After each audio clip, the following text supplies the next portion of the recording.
roll, but I'll give it a few seconds just to get into the tape. Yeah, so, and Anne-Marie says she always puts a black front in front and closes the lens. You can do that. Yeah, and then she gives us, by removing that cardboard, we have that signal, we're on now. Okay, so we're on now. All right. Today is Tuesday, December 6th, 2011.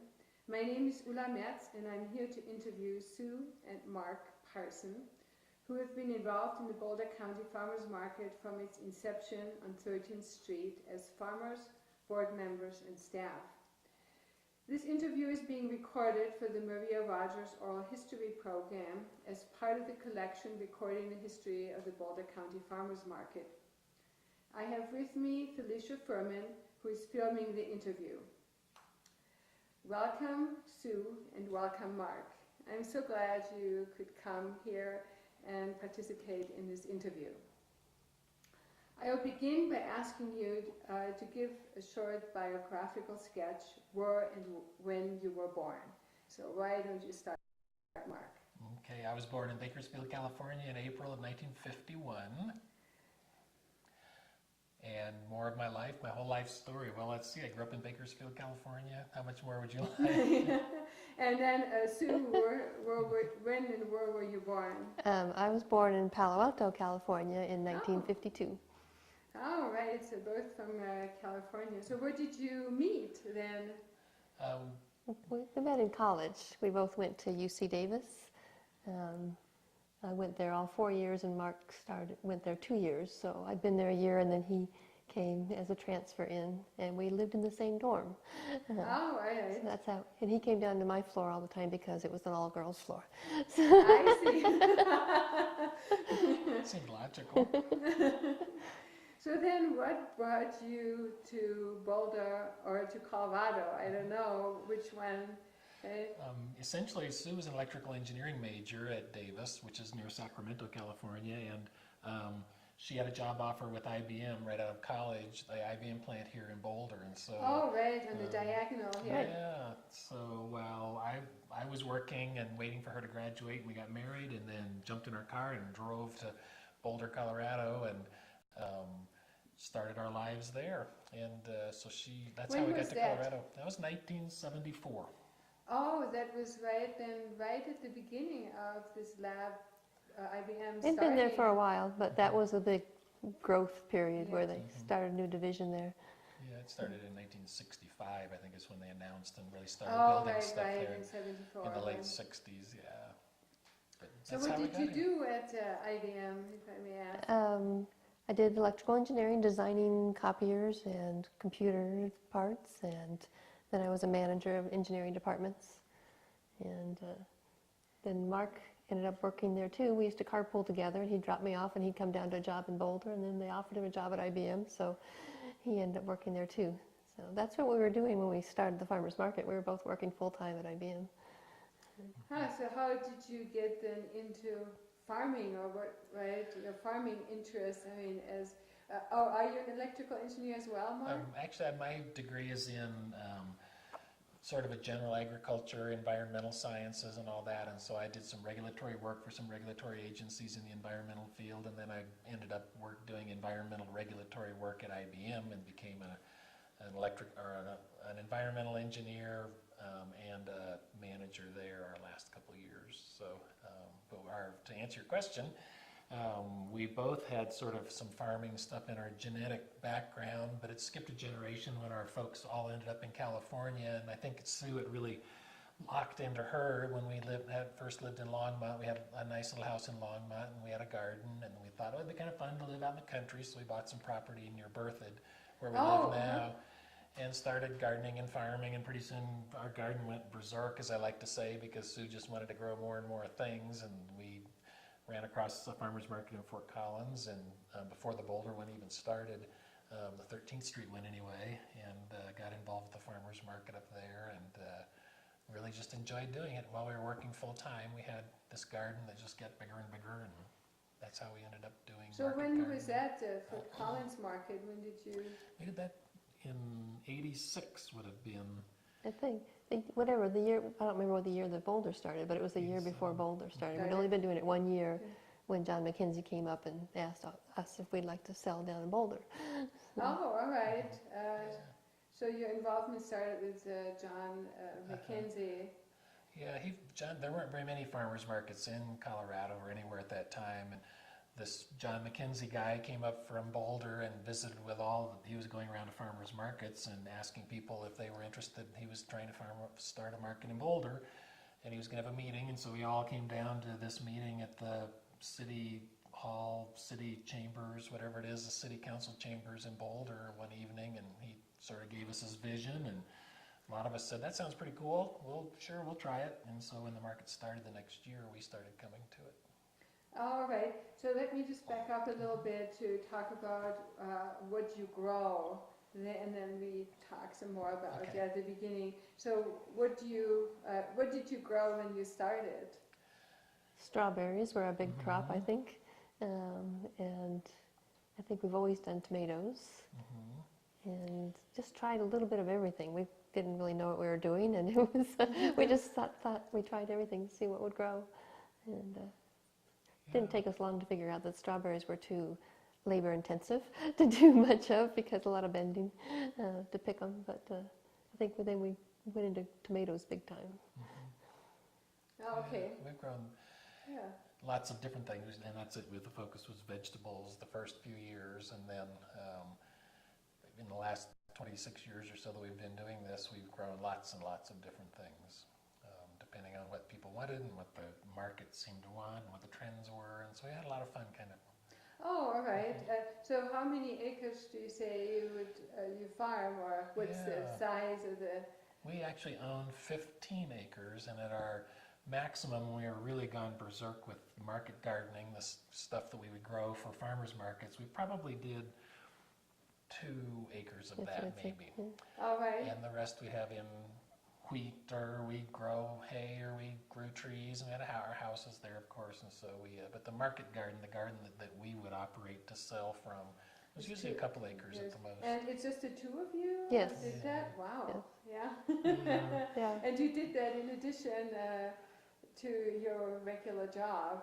Yeah. Yes. Yeah, for the first 5 years, we were both working full time. Yeah. So you said John McKenzie organized this meeting, and it was at the. Do you remember where it was? The city? Or? I think it was at what was at the time called the City Council Chambers. It was a little auditorium kind of thing. I remember sitting in these chairs, and all of our farmer buddies were there from the different markets that we knew of, and people we'd gotten to know, and I can picture that meeting. All right, and so was the city involved at that time as well? You know, my recollection is that John had been working with the city people, because there was a farmers market at the county courthouse that was sort of operated through the county somehow, and John had gone to the city of Boulder and said, farmers markets are really cool, and you should help me get this going. And so he was working with the city, in part because his vision was to have it in the Central Park there on 13th Street, and so the city, of course, owns the park and the street, and so he was working with them to kind of coordinate all of that.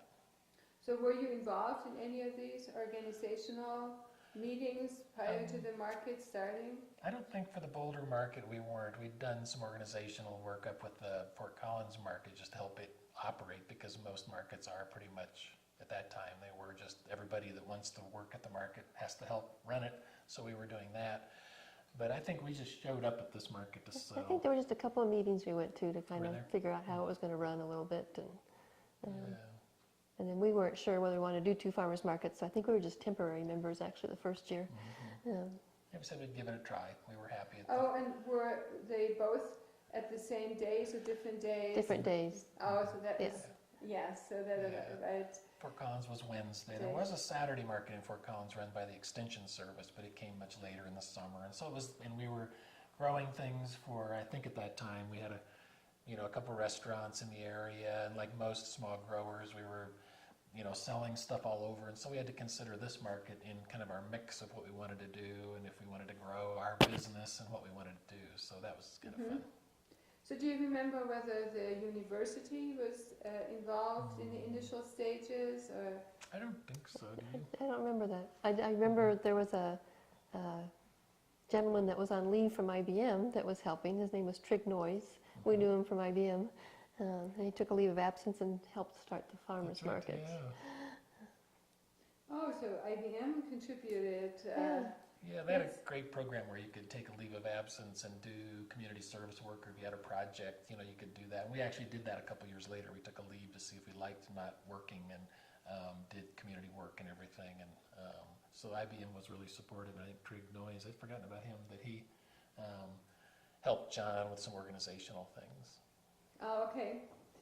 So then you started as a temporary member. What does that mean to be a temporary member at that time? I don't remember what the details were. For some reason, it seemed like less fees up front or something like that. Yeah. So if we decided we didn't want to go every week, it wouldn't cost us as much. But Yeah, that's kind of typical of most farmers markets, where if you can pay money up, an annual fee, and you pay different fees depending on how many markets you come to, and what percentage of your sales. Like everything, it gets more complicated than it needs to be. But that was, so we sort of decided how involved we wanted to be, and give it a try. And so what was the farmers market season then, at the time when you started? it's probably from the 1st of May. I know it got longer and longer as the years went on. It probably went through October. Yeah, I think that's- that's right. From May till Halloween kind of thing. And so how many farmers do you think were there at the time? I remember as I was digging some things out, thinking about this, the first couple years, it was sort of, I remember picturing driving into 13th Street, and the idea was pretty much just everybody, as you got there, you filled in, starting at the north end Really? of the canyon, working your way down. And of course, in those days, we faced into the park, and the customers walked up and down the sidewalk. We didn't block the whole street. So Where were you set up then? we would back our vehicles up to the park, basically, in Okay. the parking spaces there on 13th. And 13th Street then was still people driving up and down it and all that. And so the growers, the farmers, and the sellers would just pull in, starting at the north end and working their way down. And I think many weeks we just came about halfway down the block or less. And so that would have been, 20, 25 sellers at the most then. So were there also other vendors outside of farmers at that time? It was pretty much just and that was one of the things John really wanted it to be, and everybody really wanted it to be, was, people who've actually grown their stuff, selling it. Had to be locally produced produce, just produce. It wasn't really any arts and crafts, or as it is now with prepared food sales and that type of thing. It was pretty much just designed to be a farmers, gardeners, And produce. I think the farmers market ran a bread stand. That was from the first year, wasn't it? Yeah, I think it started the first, maybe not the first year, but soon after that it became how else can we make money for the market, for advertising and all that stuff. And so, as many farmers markets were doing, they had this bread stand, as it was called. And so the farmers market actually would arrange for, and we ended up helping do all that in the next few years, but would actually arrange through local bakeries. The local bakeries would bring bread and pastries to the market, and the market had a table and a tent and everything set up, and the market then would have people selling the stuff at a price markup to make a couple bucks to help run the market. Oh, and so then the market hired staff to run Right. this particular booth that sold Exactly. the bread, I see. Yeah. Yep, and that was the first really money-making scheme, in addition to the fees, to help the market operate. And they also didn't have any Western Slope growers bringing over fruit. They had Boulder Fruit Express bringing fruit from the Western Slope and selling it there. Yeah, Boulder Fruit Express was a company that had a fruit stand on Arapahoe out at about 55th. And the gentleman that ran that, whose name was Chris Webster? Webster, wow, Oh. good job. I haven't seen him in years. I know he operated that business for years, and he would have like a little farmer's market stand there where we would buy and sell produce and sell it through there. And so he showed up, and he would come to the market and sell produce from the Western Slope. Fruit, Have that. yeah. Oh, all right, Just right. fruit. And that he was restricted to just fruit from over there, so he wasn't competing with the local growers. I remember that was one of the things we talked a lot about. So how did the first year go for you? It was fun, and I remember that we never even got to the $100 mark a week selling. We never sold more. We always sold less than $100 every week. So it was pretty small. It was pretty Yeah. quiet and small market. Because But now it we wouldn't even drive down there for that. But that was actually better than the Fort Collins market, because I remember thinking, well, we'll give Boulder a try, and we actually went to it a few times, and then when the Saturday Fort Collins market started up, we stopped going to Boulder, and we went, I think, 1 or 2 weeks to Saturday Fort Collins, and said, Boulder's really better, and so we started going to Boulder and pretty much never looked back. We never went back to Fort Collins after that. We just started focusing on the Boulder market because it was such a great market.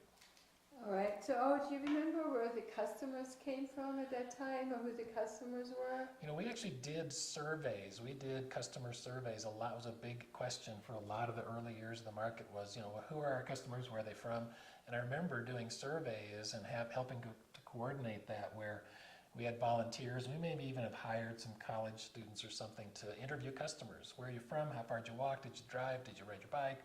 How much money did you spend? A lot of things, and there was a lot to help develop a little bit of demographic data and to help with marketing and all that. And so Richard Stevens, who I know you've interviewed, I don't know if you talked to him, because he was an economics professor, I think, at the university, right. And he was really into crunching a lot of numbers and doing all that, and it was great fun to see that. And so, Did they find that most of the customers came from right around, was it within a mile or 4 miles of the market? I forget. Something like that. Most of the folks did come, either they rode or walked, or they came from pretty close. Parking wasn't quite as much of a problem as it has become over the years. So there were people who drove, but it generally was sort of a downtown market, I think, and just local. And so who managed then the market at that time? They had volunteers for the first couple of years. Mark Flett and Guy Grigsby the next year. Guy Grigsby, who was one of the growers, I think the first year he brought his produce down, then kind of helped everybody get set up and did that. And of course, John McKenzie was there. John McKenzie was also a farmer just east of Boulder, longtime family farm, and they would kind of help that first year. And then Mark Flett, who lived on 55th Street, he's still around. I saw him a few weeks ago. I brought his information. You can track him down because I mentioned to him you were doing this. And he did it sort of on a volunteer basis. And then in 1990, between the winter of 1990-91, they decided they needed to hire somebody. So they actually announced a job opening, and they ended up interviewing a bunch of people, and they hired 2 people to help manage the market from 1991 on, and I was one of those people, so I was hired to run the market part. And they hired a woman named Sue Dubach to run the bread stand and really to develop that into more of a money-making scheme. Oh, I see. And so just kind of, what was then the first year you participated in the market? Just selling the first year. We just sold but do you 87. remember which year that was? That would have been 87, the first 87, year. right. And then in 1990 you became the market manager. Yeah, so the 91 season was the first year you were the market 91 manager. season, yep. Oh, 91, Yeah, that season of 91, because that was because we had retired early from our jobs at IBM in July of 1990 and went back to school at CSU and kind of started this whole fun life and growing our vegetables and stuff. And so then that winter, this job opening came up. I thought, well, it might be kind of fun. We go to the market anyway. Might as well go down, and it paid $3,500. That first year was what I got paid to do that. Wow. And Sue, of course, had to help me with all that stuff, because the idea was the market, I don't know if you want to jump that far ahead yet. We can tell you how that worked out. It was a riot.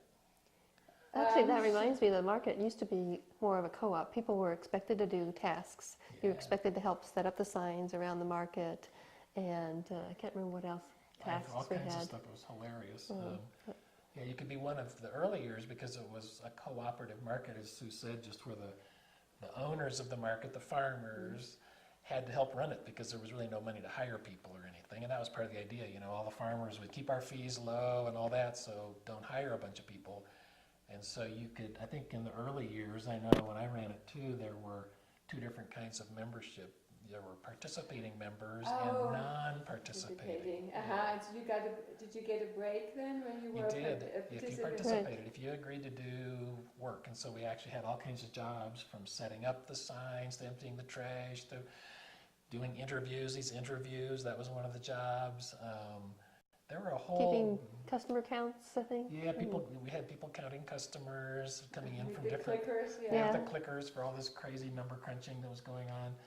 There were a lot of little jobs that people were supposed to help with, and the market manager, whoever was at the time, was constantly trying to get people. I thought you were going to help this week. Well, I can't because, and then it was, we had to do all the work, and so it was a riot. That's what made it really fun. Yeah, Mark would have to be in a central place so people could bring him their fees, which they paid in cash in those days, so he couldn't really just, put it in a spot and leave it. And somehow or other, the helpers, they'd all sit around and talk to Mark, and I'd go pick up all the signs, because we put these big wooden signs on each of the corners of Broadway and all over the place. Canyon and It said Farmers Market today and stuff like that, and so Sue would end up picking up signs, and her sister would come and help. And I just sat there and visited with all the farmers and got their fees. It was great. What a great job. So getting people to participate didn't work very well. Oh, right. And then you said, and you were then the first official Yeah, I think paid manager. I think so. I don't know if they Yes, paid you were. Mark Flood anything or not, or if he kind of worked as a volunteer. But yeah, I think that was it. So what was the role of the manager at that time? The first year was pretty much, I didn't have to do any of the preparing the market to start stuff in April and that kind of thing. As far as the advertising and the organizing, I pretty much, as I recall, showed up at the first market and ran the street, as we would call it. Get the people into their spaces, get the signs up, collect the money, do the operational side of the market each week. It grew out of, it grew from there as far as, the roles and the activity and everything. But the first year it was pretty much just on Saturday, run the market. And of course, we only had a Saturday market for the first few years. We didn't have the Wednesday market as we do now. And so it was just a Saturday kind of thing, get there early to block the street if need be, and make sure people aren't parked in the parking spaces, and all that stuff. And so it got more and more complicated as things tend to. But, so then what did you do when somebody parked in the parking spaces? The first couple of years it wasn't too bad because people could, what would happen is on 13th Street, people would Friday night park their car there and go out to eat and go drinking and all that, and for whatever reason not take their car home with them the next day, so it would still be there Saturday morning. Well, the first couple of years they could, if they showed up, they could just get in their car and drive off, and we would just work around them. Oh, okay. It became more of an issue later when the street was blocked and all that as it is now. But initially it wasn't too bad. You just had to deal with somebody showing up. And of course, there weren't those concrete barriers in the middle of the street to begin with. They added those later. So Oh, these islands. Those yes. islands, Yeah, remember yes. those crazy things. So they're gone now. So I think, Sue, you got involved also in the market, more on the operational side. I did. That was years later. I can't remember when, but I think you were on the board. And I went to a board meeting with you, and they were in a panic because their bookkeeper had quit. And I said, I don't know bookkeeping, but I could. That's what I do. I'm a computer person. So I said, I can, figure out how to do it for a while until you find somebody else. And that was, I did it for 5 years or 7 years or something like that. So I did the bookkeeping. The first year I did it for a T-shirt. I think that's all I charged him was a T-shirt. And then I think I charged him $100. And then after that, they wanted to pay me a regular salary. So I think I made, I don't know, $3,000 a year doing it. Paid, took care of the payroll, the taxes, and all the bill paying because it grew and grew with employees and paying these bakeries and all that stuff for the food. And so it became quite a job. Yeah, so And then when they started doing the market bucks, it became more than I wanted to do. how was that the breaking point? The market, the famous market bucks. The famous market bucks were a bookkeeping nightmare, and took a lot of time. And I thought, I already had another little job, and we were doing our farm. I don't really need 3 jobs, so I told them. So do you remember when you started then to be I thought it was right. Is that the treasurer? No, it's not. I was the bookkeeper. The bookkeeper, right? And no, I don't remember. Let's see. So yeah, at the beginning, maybe right. That also illustrates kind of the growth of the market. So what did you do at the beginning, and then what did it grow in, or what did you do at the end when you passed on the baton to somebody else? Right. Yeah, I can't remember the dates, but Yeah, I think as far as the evolution and the growth of how that fits, you can imagine early on, because it was all volunteers, the treasurer, as I recall, when I kind of got really involved in it as the market manager, the treasurer, who was a board member, an elected member of the board, who was also one of the growers, took care of paying all the bills. I mean, the market operated out of the checkbook, so when it came time to pay me or to pay the bakery or something, he would write a check and pay the bills. When he got tired of doing that, it grew too much, and they said, we need to hire a bookkeeper to take care of this, and they found a bookkeeper. And then after a couple of years, when this bookkeeping issue came up, then Sue said she'd be the bookkeeper. So my suspicion was, and that was after I was not the market manager right, that anymore. was long and after did that. I for think 2.5 Sally Haynes was the market manager at the time, so that was. Yeah, so that would have been, because I did it for 2.5 years, and then then Chris Burke was market manager for 6 years, so it would have been after that. So it was probably then, the late 90s Around when you were the 2000, yeah, bookkeeper. I'd say, yeah. So were you involved also in the budget preparation then? Yes, definitely. And I end up doing everything the treasurer used to do. They just kind of, down to trying to find out what CDs to put our extra money in to make as much money as we could on interest and all that kind of stuff. So So the investment yes, side I too. did. Wow. So She's good at that stuff. that's, I'm a numbers person, so it was fine. And I think they kept me on as bookkeeper because we had a market manager that was a little unconventional, and he was paying street people out of his pocket to do work and everything, and not keeping track of where the money was going and going over budget and all that. And so I was really concerned, so I'd let the board know that he's already spent all his money for advertising for the year, and we're only halfway through, and things like that. So they were glad so you that had to keep track They were- of the expenses. they were as glad well. somebody was watching. I think. Yeah. So, Uh-huh.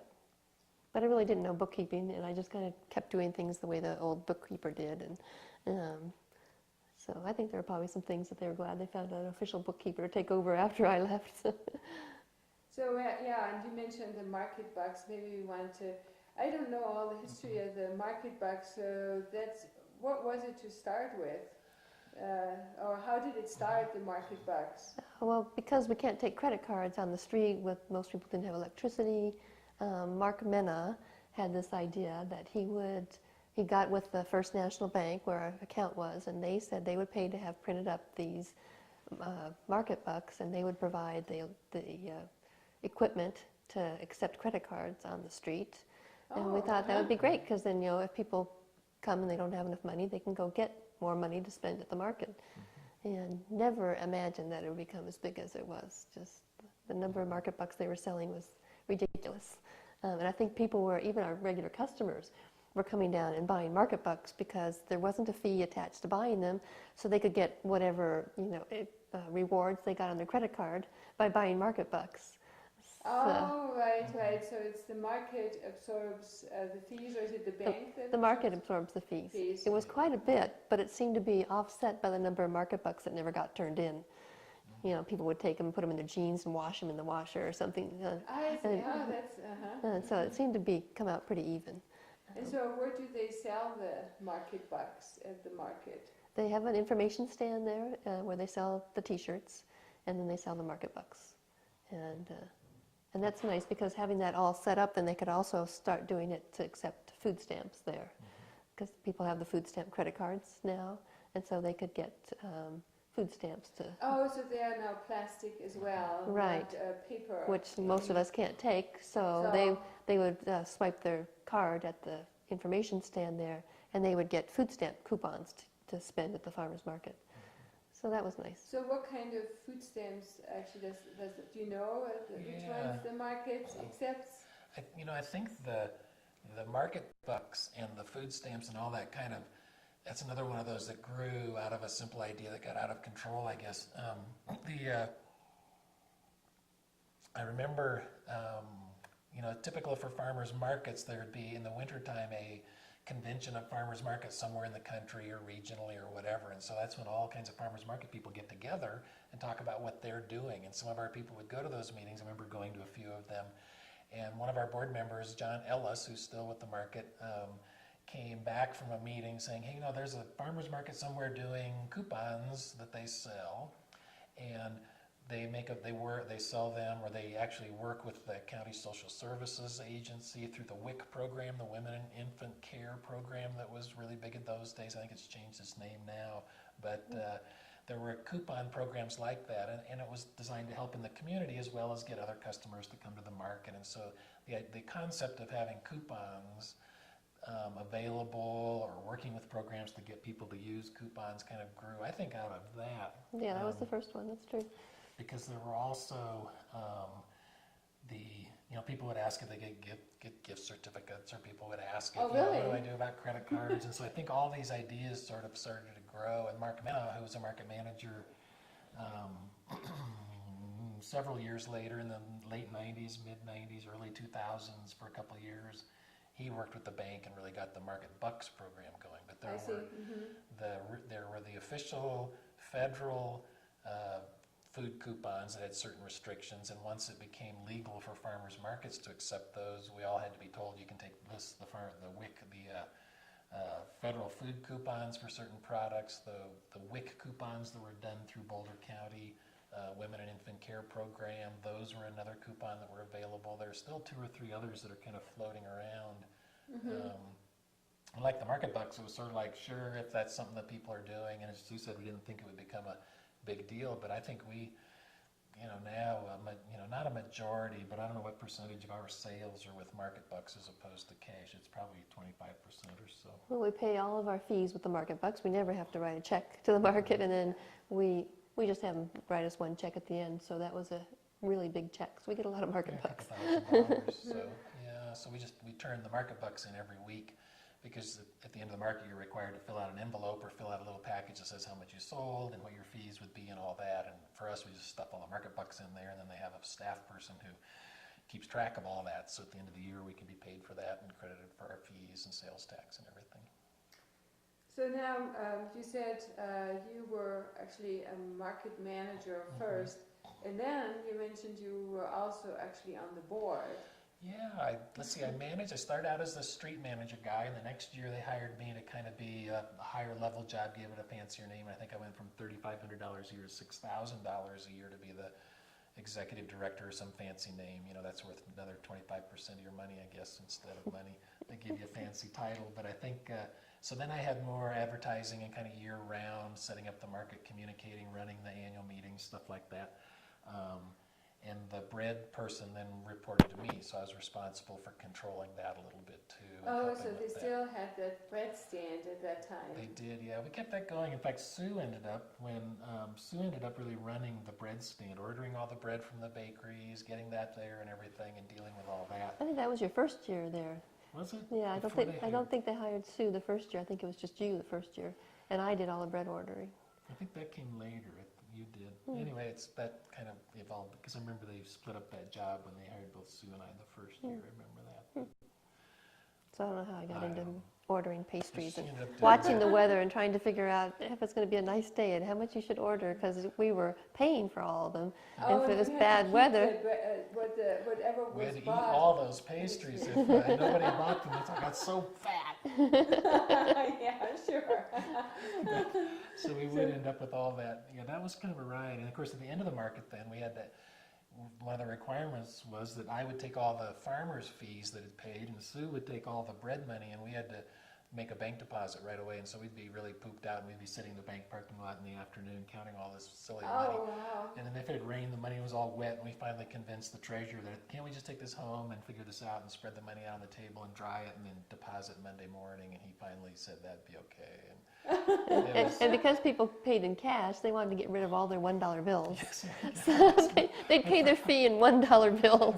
So we'd have to, it'd take a long time to count $1,000 in $1 bills. And nowadays, people saw that we don't do this anymore, of course. So, but all this money spread out on the table, I think we were drug dealers or something. It's ridiculous.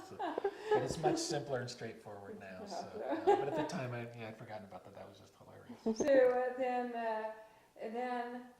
So going back, when did you get on the board? So let's see, after I stopped being the market manager, and that was halfway through the 93 season or so, I didn't do anything for a year or so, but then went, to an annual meeting and got on the board and did that for many years and ended up the secretary and the president for a couple of years through some of the more exciting times with staff. And so that would have been through the 90s. Yeah, closer to 2000, I think. That's true, mid-2000, I suppose. It's been quite a few years, but yeah. So do you remember what you think some of the accomplishments were while you were on the board? Yeah, I think, and both of us were really involved with all that board stuff because the bookkeeper, she was the bookkeeper, and so I would joke about, I was the president and Sue was the bookkeeper, and so, people should keep an eye on us because, it was just... You could run away with the I stash. could run away, we could get all the way to Fort Lupton with the money we had probably, but some of the things that really happened, the major changes where we went from being facing the park into the street where the Dushanbe Tea House is. That had been a parking lot that we actually used as a place for farmers and people to set up. That was our expansion area when we filled up 13th Street.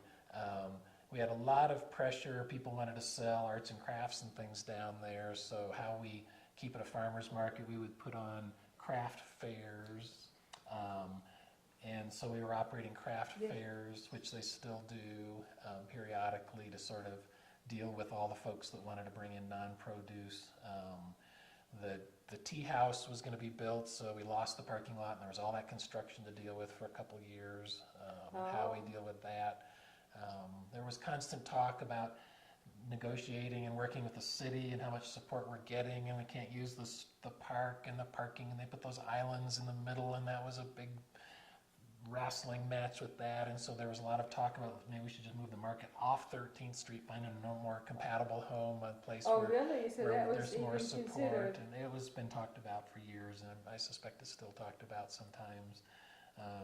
So there's a lot of that kind of stuff, plus the normal, it's sort of a small family of growers and people, and they, families get along better some years than they do in other years, and because we were hiring staff and managing personnel, there were, some issues with that, and both Sue and I having been managers, we had ways we thought people should be managed and other people weren't quite so worried about it, and so there were issues that came up with that. And so it was just like the usual people, small organization, small business type things that everybody faces.